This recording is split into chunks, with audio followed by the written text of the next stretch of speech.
Sebab tu orang Israel takkan menang dengan Palestin. Masa tanah tu diberi untuk diorang zaman Nabi Musa ni. Dia pun tu penduduk asal. Pun dah ada penduduk asal. Yang dalam Quran sebut Israel kena berhadapan dengan kaum Jabbarin tu. That was them. Filistia, masa Palestin. Cuma bisa tengok bagaimana Allah takdirkan dunia ini. Tilkal ayyam yudawiluha bainan nas kan. Hari-hari berlalu ni Allah bolak-balikkan manusia.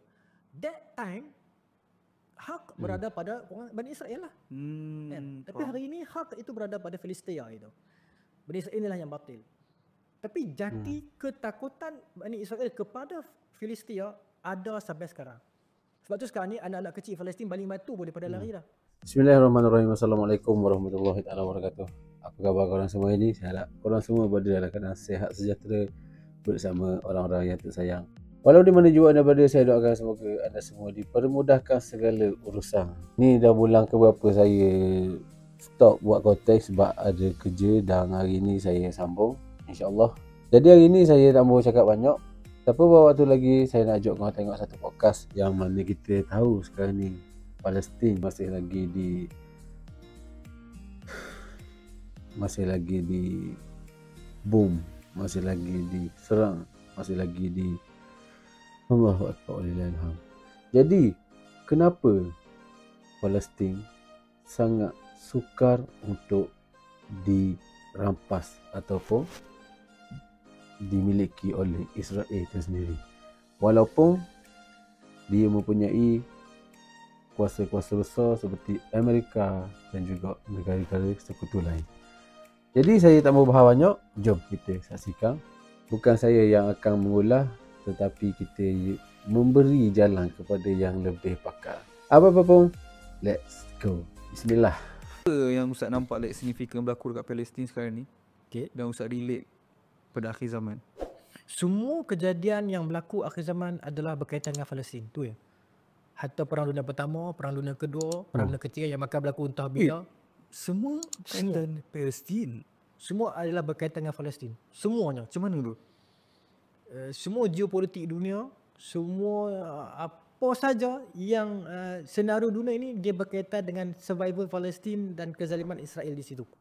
Saya insya-Allah lah saya lock dengan jawapan itu sampai sekarang lah. Dia memang berkait. Kalau saya ni macam mana first Perang Dunia Pertama dengan yang kedua berkait? Okey. Saya nak start daripada mana? Yahudi terusir banyak kali daripada Palestin. Memang kalau ikut tanah tu diberikan untuk mereka. Mereka pun menjual ayat tu ya dulu. Tapi mereka dah jawab kepada Nabi Musa, lan nadkhulaha abada kan. Kami takkan masuk selama-lamanya kan. So itu sumpahan kepada mereka. Mereka takkan masuk dah. Susah untuk mereka masuk sampailah Nabi Daud dia masuk nanti zaman Jalut. Tapi dalam sejarah dunia, mereka keep on keluar masuk, diusir masuk. Zaman Cyrus the Great, zaman Nebuchadnezzar, zaman King Herod, zaman Titus the Great. Mereka ni keluar masuk. Memang mereka ni dalam tempoh daripada keluar masuk Palestin, orang Palestin berada di situ. Orang Palestin ni bukan orang Arab, dia bangsa Filistia. Dia cuma dianggap menjadi Arab bila berlaku asimilasi dengan Islam. Dia bangsa itulah bangsa Jabbar yang ditakuti oleh orang Israel tu. Jadi jati Jabbar tu dah ada dalam orang Palestin sekarang. Sebab tu orang Israel takkan menang dengan Palestin. Masa tanah tu diberi untuk diorang zaman Nabi Musa ni. Dia pun tu penduduk asal. Pun dah ada penduduk asal. Yang dalam Quran sebut Israel kena berhadapan dengan kaum Jabbarin tu. That was them. Filistia, masa Palestin. Cuma bisa tengok bagaimana Allah takdirkan dunia ini. Tilkal ayyam yudawiluha bainan nas kan. Hari-hari berlalu ni Allah bolak-balikkan manusia. That time hak berada pada orang Bani Israel lah. Tapi hari ini hak itu berada pada Filistia itu. Bani Israel inilah yang batil. Tapi jati ketakutan Bani Israel kepada Filistia ada sampai sekarang. Sebab tu sekarang ni anak-anak kecil Palestin baling batu boleh pada lari dah. Sebab Allah dah campurkan rasa gerun terhadap orang-orang Israel terhadap Palestin. Sebab tu saya tak boleh dengar bila orang cakap orang Melayu lah yang akan membebaskan Palestin. Saya jadi geram. Saya tak boleh terima. Sebab bagi saya orang Palestin dah berjuang ratusan tahun. Bukitlah kalau kita cakap orang Melayu akan support, saya setuju. Tapi orang Melayu akan membebaskan Palestin, saya memang tak boleh terima. Bagi saya itu pengkhianatan kepada perjuangan Palestin dah beratusan tahun. 1896 Theodore Herzl tulis buku The Jewish State. 1897 seluruh Israel, banyak orang Yahudi dunia, pemimpin-pemimpin dia bersidang untuk membahaskan buku tu. Is it possible untuk kita buat Jewish State? 1897. Dan projek itu berjalan. Depa hantar orang pergi jumpa dengan Sultan Abdul Hamid kedua. Kan? Pujuk Sultan Hamid kedua tak mau serahkan Palestin. Depa hantar rasuah bagi Sultan Hamid tak mau. Akhirnya Sultan Hamid digulingkan. Nampak tak? Semua tu penggulingan Sultan Abdul Hamid kedua 1908 berkaitan dengan Palestin. Sebab Sultan Abdul Hamid kedua tak mau bagi Palestin. Okay, bila Sultan Abdul Hamid kedua telah digulingkan, Uthmaniyah masih ada. Macam mana kita nak hancurkan Uthmaniyah? Sebab Uthmaniyah terlalu besar tau. Isah payung Uthmaniyah terlalu besar. 2/3 dunia. Hampirlah 2/3 dunia. Jadi Israel alone, walaupun saya tak wujud lagi, Yahudi alone tak boleh mampu jatuhkan Uthmaniyah. Apa dia buat? Dia rosakkan orang Arab. Berlaku Arab Revolt 1916. Dia masuk kepada Syarif Hussein. Cucuk lah, saya cucuk. Cucuk ni bahasa sopan apa? Hasut lah. Hasut Syarif Hussein beritahu awak ni orang Arab, Nabi bangsa Arab, Quran bahasa Arab, kiblat semua kat Mekah tempat awak. Tiba-tiba kenapa awak nak ikut dah tunjuk Turki? Dia ni naikkan semangat Arab kepada Syarif Hussein. Dia pergi buat kepada Abdul Aziz As-Saud, golongan Wahabi. Wahabi berada di Najat. Syarif Hussein di Hijaz. Dua ni pun dah tak ngam. Dua ni dicucuk untuk bergaduh dengan Uthmaniyah. 1915 dia terbitkan protokol Damsyik. Ini saya contoh ni sikit minta maaf Ustaz. Dan golongan ni telah kalau kita study protokol Damsyik 1915, orang-orang Syria dan juga anak-anak Syarif Hussein ni ada Abdullah, ada Ali, seorang lagi nama saya tengok. Tiga beradik ni pun yang tulis protokol Damsyik tu. Berjanji akan setia dengan British. Asalkan British akan bantu mereka untuk menumbangkan Uthmaniyah. Apa berlaku dalam sejarah dunia? Kita baca sejarah dunia, Perang Dunia Pertama berlaku sebab pemberontakan pembunuhan Duke of Ferdinand dekat Sarajevo. Tak apa benda tu. Tiba-tiba membawa kepada Perang Dunia Kedua. Apa yang jadi kat Sarajevo? Perang Dunia Pertama yang jadi apa? Kesan yang paling besar. Terkuburnya Uthmaniyah. Memanglah Uthmaniyah tak terkubur right after Perang Dunia. Perang Dunia Pertama 1914 sampai 1919. Tapi Uthmaniyah dah habis dah. Uthmaniyah habis 1924 secara rasmi dah. Tapi semua itu okey.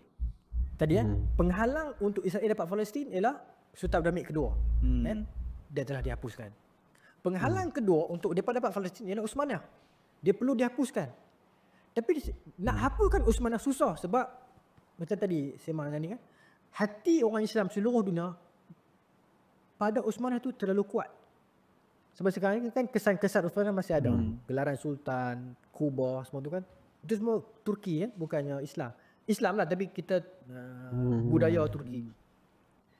Jadi kenapa kita punya kecintaan kepada Uthmaniyah kuat Ustaz? Ustaz sebab apa? Sebab Uthmaniyah memiliki Mekah Madinah. Sejauh mana kita mengkritik Saudi sekarang, sejauh mana Iran tak suka ke Saudi, datang musim haji dia kena pergi Saudi. Betul tak? Sebab Mekah pada Saudi. Kita akan menghadap Saudi. Kita bencilah Saudi macam mana pun, kita still kena pergi Saudi. Mekah di situ. Jadi jantung umat Islam berada di situ. Jadi apa yang Yahudi perlu buat, dia perlu keluarkan korek jantung tu keluar daripada Uthmaniyah. Selagi Uthmaniyah possess Mekah Madinah, so awak tak boleh jatuhkan Uthmaniyah sebab itu lambang Islam tu ada di milik dia. Jadi extract dulu Kaabah keluar daripada Uthmaniyah. That's why dia pergi kepada Syarif Hussein di Hijaz. Buat revolusi. Protokol Damsyik 1915, Revolt, Arab Revolt 1916. You boleh bayangkan 1916 tu apa berlaku? Uthmaniyah terpaksa berhadapan dengan Perang Dunia Pertama. Uthmaniyah geng Jerman. Lawan dengan kuasa berikat lah, British, masa tu British, Rusia, Itali, Perancis. Uthmaniyah terpaksa berhadapan dengan dua penjuru. Satu serangan luaran, sebab Uthmaniyah dengan Jerman. Satu serangan luaran, satu lagi serangan dalaman. Revolusi Arab. Masa itulah dia pun nak melompat lawan Uthmaniyah. And memang bukan kebetulan lah. Sebab buktinya protokol Damsyik 1915. Memang itu persetiaan dia. Dan bila Uthmaniyah bila berlaku Perang Dunia Pertama, dia hantar order kepada semua pemimpin-pemimpin Arab semua ni, hantar army. Itu memang biasalah tradisi khilafah. Yes, dia pun hantar, tapi instead of hantar sokong Uthmaniyah, dia pun hantar lawan Uthmaniyah. Itu Arab, revolusi Arab. Dengan Syarif Hussein dijanjikan akan dapat tahta King of Arab. Syarif Hussein Siapa yang janjikan? British. Lord McMahon nama dia. Dia pada janji, dia pada ada plan dia pada. So satu lagi T.E. Lawrence, Lawrence of Arabia tu, T.E. Lawrence ni dia pergi kepada Abdul Aziz geng Wahabi di Najat. Menjanjikan menang yang sama. So bila menang 1916 memang dia berjaya. Arab Revolusi berjaya 1916. Apa berlaku kisah? 1916 on that same year Sykes-Picot Agreement. Perjanjian Sykes-Picot. Perjanjian paling hina, minta maaf. Geram. Perjanjian pembahagian peta Arab.